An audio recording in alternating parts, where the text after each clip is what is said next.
Blaze Comics here, and I got more trade paperbacks for you to review. I got more Unnamed Universe. Like, I'm probably going to do a ranking video on all of the Unnamed Universe. I just finished Red Coat Volume 1, but today I got The Blizzard by Jeff Johns, Andrea Moody, and Rob Lee, and Junkyard Joe, the acclaimed Junkyard Joe. I know my dude at Speed Sultan loves this book. This is part of the reason, he's part of the reason why I chose to read it.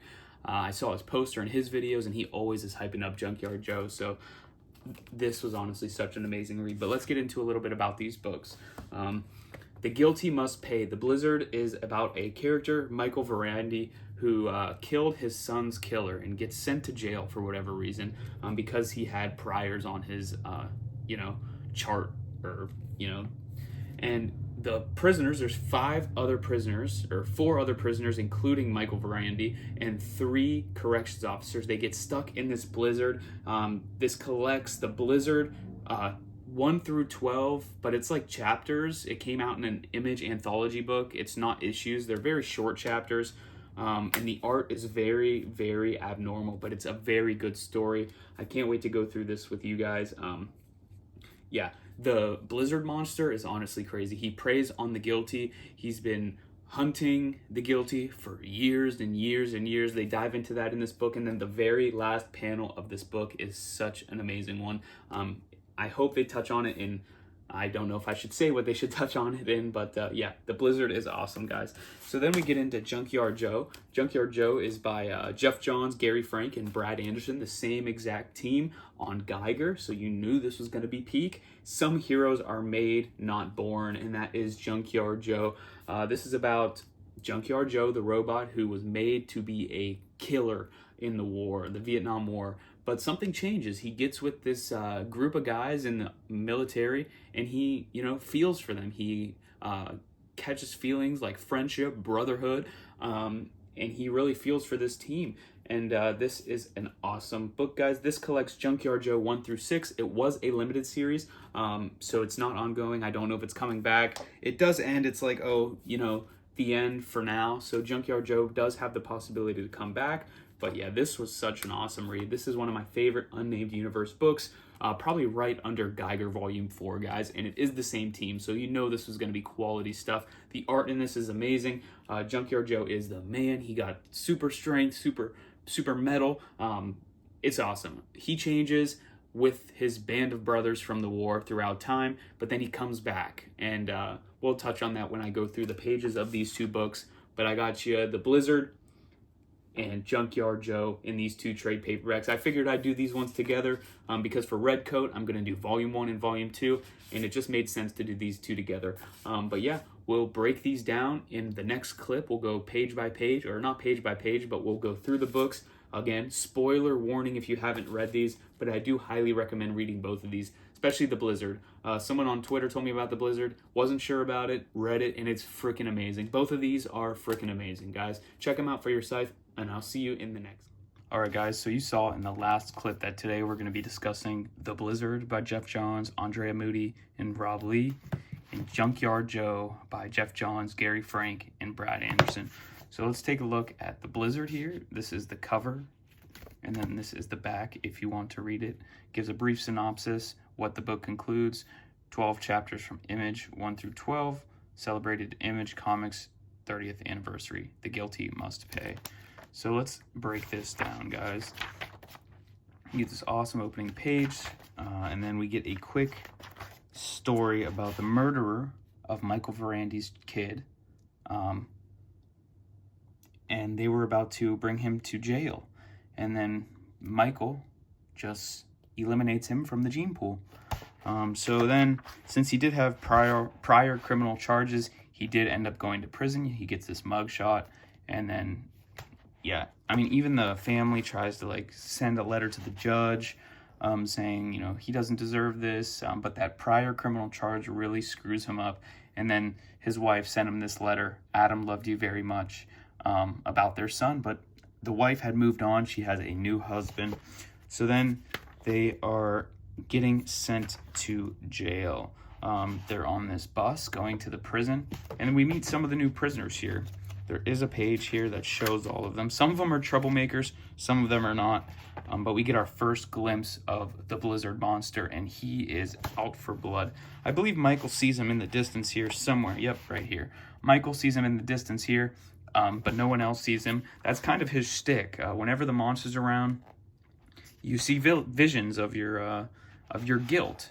And then this is our introduction to all the characters. We have Lance, Jack, Jimmy, and then we have Michael, Kid Killer, Murderer during armed robbery, poison drugs, and then just some guy who was stealing money from his workers. This guy, though, claims he's innocent throughout the whole book, and he is the only survivor at the end of this book. Spoiler warning, but I did give that in the first clip of this book. And this is, like, crazy because their bus is trapped. The blizzard supposedly comes out of nowhere. It was supposed to be a perfect sunny day, but the blizzard comes out of nowhere. They end up having to try to walk to a camp where it's like 2 miles away, and then they encounter for the first time the monster, and the prisoner sees this girl, the one who stole the money. He sees his accountant lady, and he is the first to bite the dust. Like I had mentioned, the monster goes after only the guilty. And we don't get a good look at this monster for a while, but we get some crazy clips like this one right here. Like, it's just a black hole monster. We get some shots of his hands here. They're shooting him, but it doesn't do too much damage. Oh, yeah, we get the first look at him right here after he kills one of the prisoners. Awesome full-page panel right there. This reminds me of that, concept art of Ultron from Age of Ultron, the Avengers movie, that never came to be, but this is just an awesome book. And then Michael sees his kid for the first time when the monster's around in a vision, and no one believes him, but eventually one of the other prisoners sees his son too.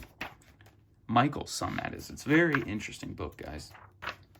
So they eventually make it to the camp. They let the arsonist start the fire for whatever reason. I mean, I guess it makes sense. He's good at starting fires. But this is where all hell breaks loose, guys. They're all in this camp. There's no one there. They find some information. They find a map. They find information on the Blizzard monster. Different years he's attacked. Let's see here. I think 2019 there was an attack. 1933 was the first attack of the Blizzard monster, and then this prisoner here is the innocent guy. And I thought he was lying the whole time, but turns out he actually was pretty innocent. The arsonist prisoner sees all his victims. He burnt down a school, but he claims he didn't know there was people in the school, but he is still guilty at the end of the day, and these are his victims. He sees them, and then he starts freaking out when he sees them, and he ends up falling into the fire and eliminating himself as well.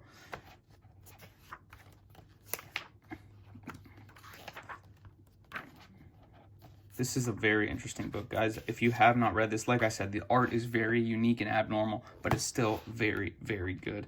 So I don't know what else to show you here. This is the prisoner, the poison drug prisoner. He causes problems the whole book, basically. He's always trying to get at the correction officers. He's always trying to mess stuff up, but yeah, it doesn't really go down like that. We eventually do lose one of the cops because one of the cops is guilty, and he shoots the other cop because of the vision he is seeing. He's seeing one of the kids that he killed because he jumped the gun literally during an arrest. This book, guys, is a highly, highly recommended book. So many people on the internet said it was worth it. And everything Jeff Johns or Goat Johns, I think, is worth it. This is the Blizzard monster with all the visions. This is Michael's kid, Adam, right here. This is some of the other victims of these prisoners. We get this awesome shot of the Blizzard monster right here. And essentially, everyone dies. We're getting to the end of this book here, and I don't want to spoil too much, but essentially everyone dies. They kind of lead up to things, and I wasn't going to say anything about it, but they try to recruit Redcoat to try to take it out, because that is who they sent very early on in the 1900s to kill the Blizzard monster, but it clearly didn't work because this whole story still happens. But I love this book. It's so good, so interesting. It's short and sweet, but it's action-packed, guys. So check it out for sure, and I'll let you know my final thoughts in the final clip of this video. So next, let's get into Junkyard Joe. Here's the cover for Junkyard Joe. This is such an awesome book. Some heroes are made, not born. We see this is in the Vietnam War. Junkyard Joe, top secret We do get the covers in this one because this is an actual book. I thought this was how the art was going to be for the whole book, but this is just a comic strip by one of the war veterans of the book. The main character, actually. This book starts in 1972. The group of guys are in Vietnam, or in Nam, ready for the war, and they have a new recruit. So some of our main characters here in the beginning are Bully and Muddy. Muddy is the main character. This is Muddy. He is the guy who makes the comic strips that we see here in the beginning. And once he gets back from Nam, he basically thinks Junkyard Joe is a fiction, creation in his mind. He doesn't remember him, or he does, but he doesn't know if it's real or not, because after the war, when he got discharged for the injury he gets, they try to say that he's crazy, and if he keeps saying about this Junkyard Joe, they're going to have to call him crazy and send him to the psych ward. But Muddy, he did not see things, and this new recruit saves their life. This is our first look at the Junkyard Joe. He actually came with Terminator skin at first, so we didn't see he was a robot until this moment here, where he gets blown to bits, basically, and we see his robot hand, and then we see the first official look at the Junkyard Joe, guys. This book is phenomenal. I mean, Goat Johns does it again. This group of guys get saved by Junkyard Joe countless times, even against this boar. They don't know what to do, and Junkyard Joe is there to save the day, but the whole team gets wiped. The whole freaking squadron of military guys, army guys, gets wiped, except Muddy Davis. He is the lone survivor, and we get to Junkyard Joe saving the day. That's essentially the first issue. He takes out all the Viet Cong.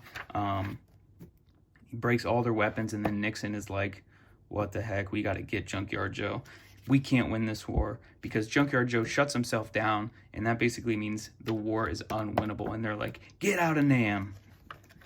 So then issue 2 skips to the current day. Muddy Davis is retiring from the comic strips because his wife had died, and he's extremely sad about that because she was his motivation, and he just doesn't have the motivation after her death. This new family moves in next door to him. It's Sam Munn, Grace Munn, Emily Munn, and Will Munn. And Emily is an artist here, so she essentially wants to get to know Muddy Davis because he is a comic artist, and a very acclaimed comic artist, that is, because the whole city they live in knows about Muddy Davis and Junkyard Joe.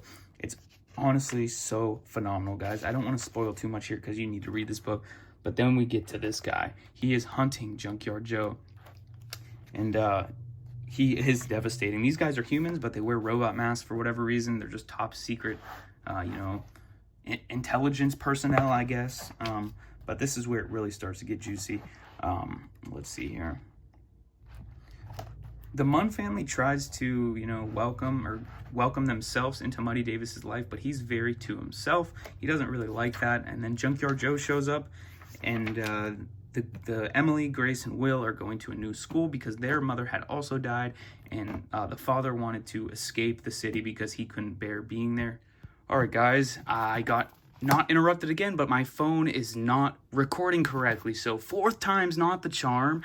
You can tell I'm starting to get irritated. 5th time is hopefully the freaking charm. Okay, so let's get right where we left off, guys. This is going to be my 6th time going through this book at this point, so I am just ready to go.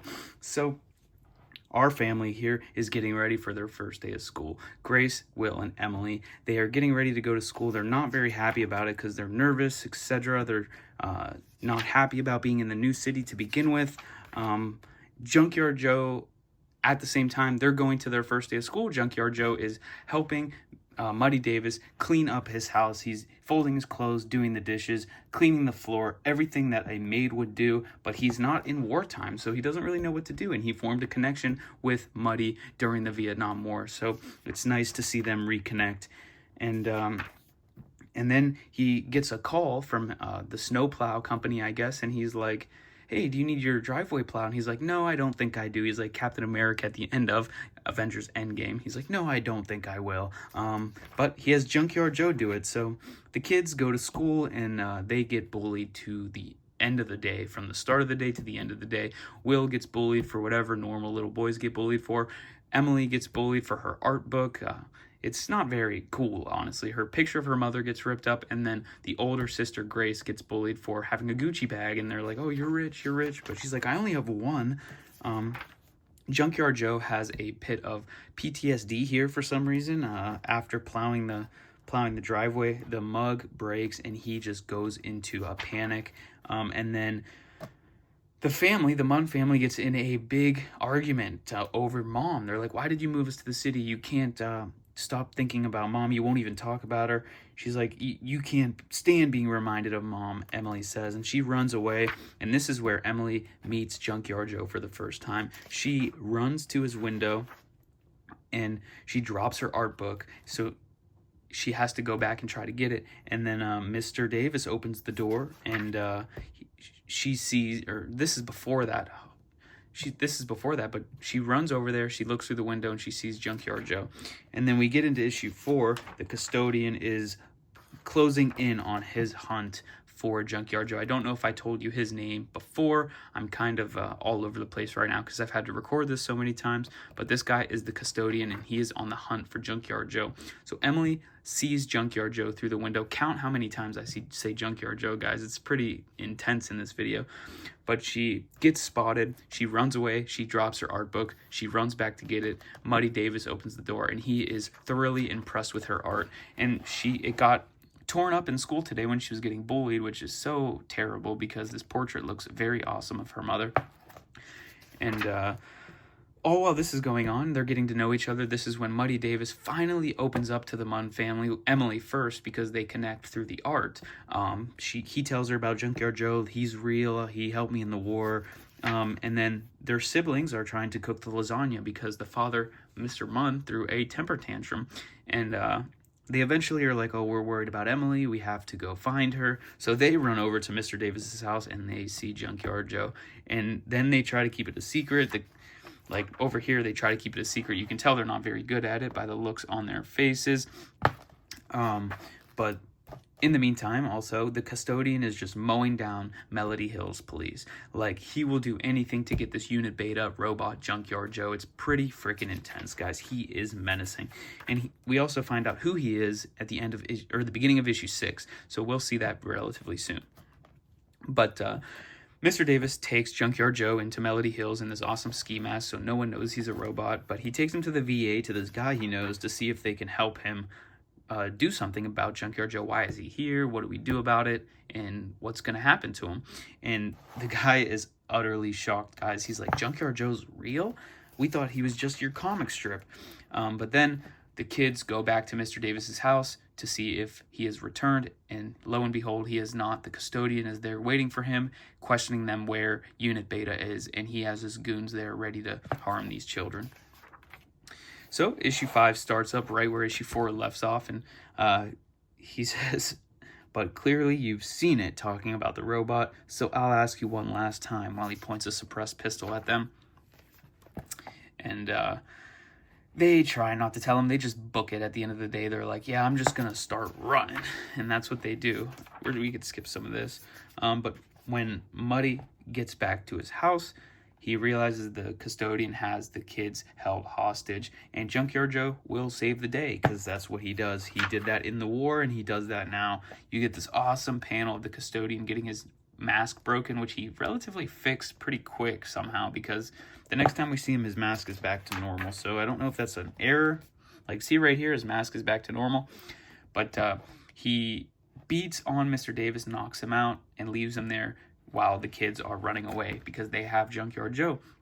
And then Mr. Munn gets worried about his children. He wants to apologize to them for the tantrum he threw. They were right, essentially, and he wants to apologize to them. So he goes to look for them, and he goes to Mr. Davis's house, and he finds Muddy Davis knocked out, bloodied out on the floor. So you know he calls the ambulance. While the children are on the run, they come across some hunters, and Junkyard Joe doesn't know what to do. He's frightened. He thinks they're a threat, so he beats them up and breaks their guns so they can't harm him. And then the custodian ends up just killing those guys too. Like, there's this awesome poof, poof, poof with the suppressor sound. It's always funny to try to sound out these things in my head while I'm reading these books. I really like doing that, like pretending voices or sounds or whatever. So this issue ends. The Junkyard Joe and the 3 children enter Melody Hills because they are going to see the same VA worker that Mr. Davis did. And then we jump to issue 6, and we're back in 1972. So this is during the Vietnam War. Well, when Muddy Davis is getting discharged, and we see the specialist. He goes by the specialist, and he's basically saying, he came to ask about Junkyard Joe, and we didn't know who this was at first until you see these red glasses, and you're like, oh, that's the guy that's hunting Unit Beta right now. So then we skip to the real time. They caught up in Melody Hills, guys, and the kids and Joe need a distraction to get him to the VA office. So what do you think they do? They light up the Christmas tree a day early than it was supposed to be. The Christmas lighting was the next day, but they needed a distraction bad. And what way to do that than light the Christmas tree? So while they do that, we're going to go back here for a second. Mr. Davis is like, turn this ambulance around, go to Melody Hills. We need to save those kids. I'm not going to the hospital. That's basically what he says. So he ends up there too, but so does the custodian. You get this awesome panel here when they're looking at each other. Junkyard Joe meets the custodian, his creator, again. And yeah, he's, like I said, 100 times probably now. He will kill anyone in his path to get to this robot. But Junkyard Joe is just so good at his job. He jumps in the way of the bullets. He protects the kids. None of them get harmed until this panel right here. You're like, oh, this is the end for Emily. He says, you've caused me so much trouble talking to Junkyard Joe. But yeah, nothing really happens. I mean, it ends up like Junkyard Joe beats this guy up again. I think he needs to hire some better goons, honestly, because they just get pummeled every time Junkyard Joe shows up. So they get to keep the robot, and then there is a little time jump, and we see that the family is all happy ever after. We see the Munn family, Junkyard Joe, and Mr. Davis, and him having this family again since his wife died really encourages the motivation to create Junkyard Joe comic strips to come back, and that was so awesome to see because he was so disheartened when his wife died, and to have that motivation back is just awesome. So we finished the book here. I talk a little bit about this last page in the next clip, which I have already recorded. This is the unnamed timeline again. I am reading Redcoat. That's going to be the next video. Here's some of the awesome variant covers, guys. Look at these. But this is Junkyard Joe. In the next clip, we're going to go over my final thoughts. I hope you enjoyed that clip where we broke down both of these books, The Blizzard and Junkyard Joe, and I'm here to give you my final thoughts and whether you should read these or not. Short story, long story short, I guess, yes, you need to read The Blizzard and you need to read Junkyard Joe. They are both phenomenal books. I gave them both the same score. I actually just recorded my final clip, but half my face was cut off. Hopefully it's not in this one, but yeah. Both of these were 4.5 out of 5. This book is so unique, The Blizzard. I feel like this is like non-superhero, like sort of realistic. Like the only non-realistic fictional thing in this book that would happen is obviously the Blizzard monster. But you never know. There could be a Bigfoot, or there could be an abominable snowman out there, or Frosty the Snowman who turns evil, or, you know, who the hell knows. But this book is so awesome. It's action-packed. It's truthful to a certain extent. Snowstorms, prisoners escaping, you know, they even make real comparisons to the main character, Michael Verardi, with, you know, another guy who killed his kid's murderer in real life. So this was an awesome book. I really love this. This was the one I was the most skeptical about of the Unnamed Universe, but after reading it, I would recommend this to everyone, especially if they don't like superheroes, because this is not a superhero comic. This is a story about prisoners, correctional officers getting taken on by a freaking Blizzard monster. It's so awesome, and like I said, guys, the guilty must pay. I did give this a 4.5 out of 5. It is really, really freaking good. It was hard to come up with a score for this one, or a rating, I guess, because I couldn't rate the single issues and average them out, because it was part of an anthology 30th anniversary book. Excuse me. But this was amazing, guys. Read it for yourself. 4.5 out of 5. And then back into Junkyard Joe. I know all of you guys are going to love Junkyard Joe. I know for a fact if you read this book, you're going to love Junkyard Joe. It's so cool, so awesome. Junkyard Joe somehow feels a connection and brotherhood with these soldiers, and it's awesome. And we get this story about family. Muddy Davis finds his family in the end, regains motivation to continue his comic strip creation of Junkyard Joe, even though Junkyard Joe is real, and he joins the family too. The Munns, Mr. Davis, and Junkyard Joe all end up happy ever after, at least for now, in the end of this book. and he regains his motivation to continue creating comic strips.